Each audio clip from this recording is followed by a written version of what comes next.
Hi, this is Susan Pierce Thompson, and I'm here with the weekly video blog, some would say vlog. And today I want to address a question from Sarah from Southern California. She wrote in with a question about loose skin. And what she wrote was, could you please address the issue of loose skin? It's something that some of us can let keep us stuck and afraid of losing our weight because we're afraid of that loose skin. And it's a great question, Sarah. I'm really sensitive to this concern. I didn't have to address this myself too much. I lost 60 pounds and I did it in my 20s, and my skin, wasn't as great as it would be if I'd never been overweight, but I didn't have lots of hanging skin. But I have lots of friends who have, and I've seen their journeys and stood by them as they went through the process. And I would love to share with you a little bit about what I've seen people do with their excess loose skin after they lose weight. So first of all, focus on the weight loss first. So you lose all your excess weight, and then after you get down to goal weight, wait a year, because you never know what the body is going to do.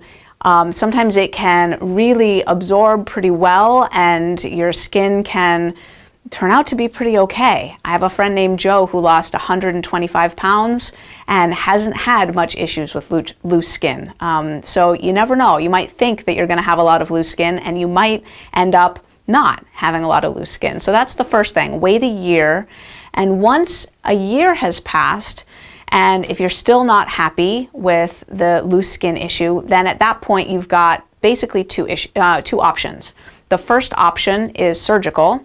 And I have a lot of friends who've done this. So typically it's something that insurance won't cover, but I have seen people get it covered by insurance. I have a friend named Sharon who lost well over 100 pounds, and her doctor was able to get a surgery approved through her insurance because he was able to demonstrate that the folds of the loose skin were creating sores underneath there, and it was creating a medical problem. So with several appeals and lots of letters, eventually he was able to get the surgery approved, and she had her surgery, was really thrilled with the results. I have another friend named Pat who lost just about 200 pounds, and sometime after he lost all his excess weight, he developed a hernia. And you might think a hernia is a bad thing, which it can be, a medical challenge, and he had to have a surgery to have his hernia fixed. And while they did that surgery, as part of the surgery, they removed his loose skin, they gave him a tummy tuck, and he is totally thrilled with the results. So you never know what can happen. You can also pay for the surgery and get it done. So the final option, another friend of mine lost about 200 pounds, and what he decided to do was just walk a path of acceptance. He just says, and I love this, thank God for clothes. He feels great in his clothes. He wears slacks and a shirt and tucks in his shirt and wears a belt and feels good moving through the world. And does he have some loose skin? Yeah, he has some loose skin. Does he feel better showing up in the world now as a slender man with a little bit of loose skin? Absolutely he does. So Sarah, what I'd like to say is, I think that as we start our weight loss journeys, there are a lot of fears that come up, a whole lot of fears. And doing Bright Line Eating is a process of transformation in so many ways.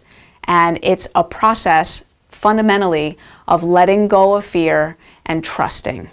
Trusting that you're not going to starve between lunch and dinner, trusting that your food is going to be enough, that you're going to be okay, and trusting that you're going to like the person you are on the other side of this transformation.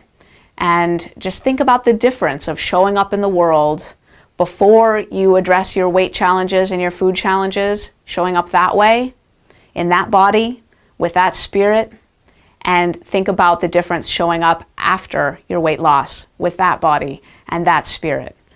The loose skin is a very tiny piece of that transformation. So you might find that at the end of your journey, there actually is a pot of gold at the end of that rainbow. It might turn out just fine. So that's my message to you, Sarah, for today. Thank you so much for writing in that question. And if you have a question that you would like me to talk about on the weekly vlog, go ahead and send it in to Susan@brightlineeating.com, and I would be happy to address it. Have a great week, everybody.